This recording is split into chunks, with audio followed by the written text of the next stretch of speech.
morning, Cardinals fans. Welcome to About Last Night. I hope you have your coffee and I hope it is strong because there is a lot to get to today. I'm Tara Wellman. If we haven't met, thanks for checking out this channel. I cover the St. Louis Cardinals for birdsontheblack.com, and I create daily and weekly videos right here on Bird Seeds that feature game recaps, series previews, and more. My goal is always to keep fans like you in the loop and entertained. So if that sounds interesting to you, make sure you hit that subscribe button, turn on the notifications if you don't want to miss a video. But there is a lot to get to. Yesterday, the Cardinals went back to Miller Park, and things got weird. Really, really weird. So let's dive in. Just hold up.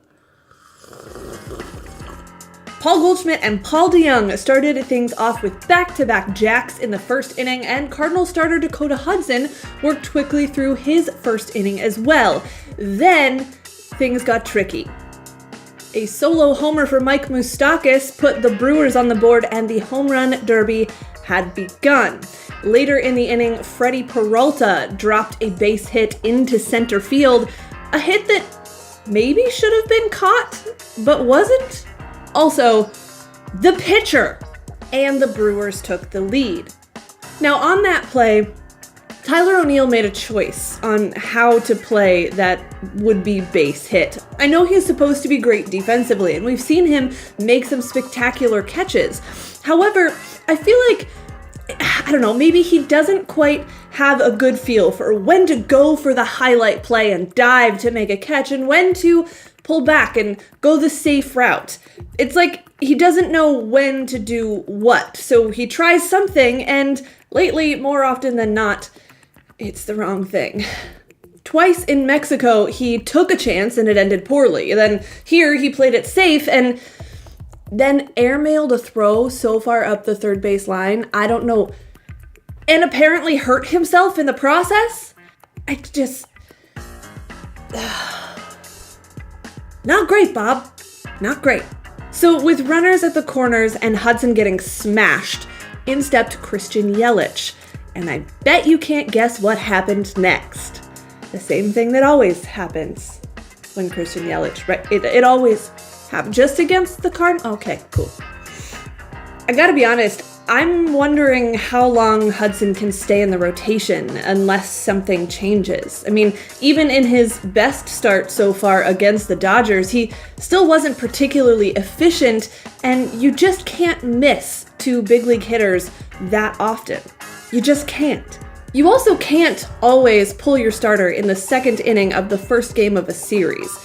According to Life as Tony La Russa, the goal is always to win the series, and sometimes that means your starter kind of has to wear one, battle through 3 or 4 innings, save some of the big bullpen arms for the next day, and hope for a comeback win, if at all possible. Now, it's not pretty and no one likes it, but that's the way managers have to think sometimes. I mean, the way a manager's mind works is fascinating to me because they have to manage in the moment, be so hyper aware of what is happening and how it's happening. But they also simultaneously have to be an at-bat, an inning, a day ahead in their game plan. Not just plan B, but plan C, D, E, F, G. I can't even imagine processing that much information and being able to translate it while staying in the moment enough to, give signs to your catcher or something like that. It's a wonder, really, that managers can put together coherent sentences. I mean, if they're thinking that far ahead, how many words ahead are they in their mind before they actually come out their mouth? Not the point. Now, intentionally walking Christian Yelich for the rest of forever is definitely a move for now and for later, so maybe they should do more of that, although based on Mike Shilt's post-game comments, I'm not entirely sure that's going to be in his playbook for this week, much to the chagrin of literally everyone. But in this ballpark, all is not lost with a 3-run deficit in the early going. However, the Cardinals mostly wasted an opportunity in the 4th inning when Kolten Wong walked, Dakota Hudson reached, and Matt Carpenter, Paul Goldschmidt, and Paul DeJong were due up with nobody out. Bases loaded. Nobody out. Moving on. But for real, the home plate umpire called Goldschmidt out on a foul tip that never touched his bat. In fact, Paul Goldschmidt struck out in an at-bat where none of the pitches he saw were in the strike zone, and he never swung the bat. I'm not saying, I'm just saying. And I can say whatever I want.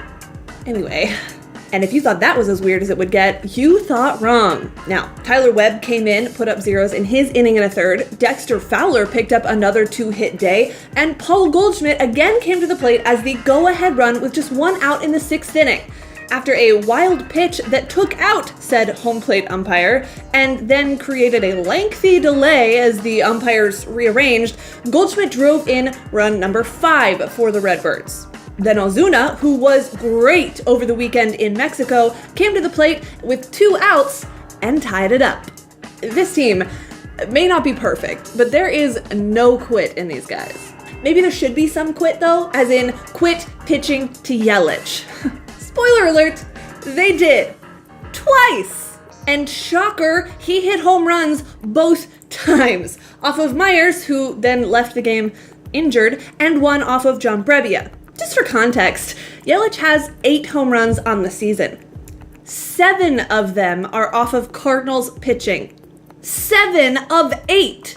Like, it's obviously possible to get him out or at least keep him from hitting a home run, so either figure out what other teams have done or don't pitch to him. It's that simple. Well, and to top it all off, Yelich made a couple of spectacular defensive plays to keep the Cardinals from mounting another rally. So that is the story of the Cardinals, dropping game 1 to Christian Yelich and some other guys 10-6. And it's just as frustrating in round 2 as it was 2 weeks ago. Between the injuries, the hit by pitches, the managerial choices, and the actual scoring, this game got super weird, and I'm sure I didn't cover it all. So check out the recap at birdsontheblack.com. Maybe there you can get a more complete picture of last night. Tonight, it is Jack Flaherty on the mound trying to follow up his last strong outing and somehow keep the Brewers from playing home run derby. Psst, don't pitch to Yelich. Not worth it. Buckle up, kids. This series is gonna be weird. I'll see you tomorrow.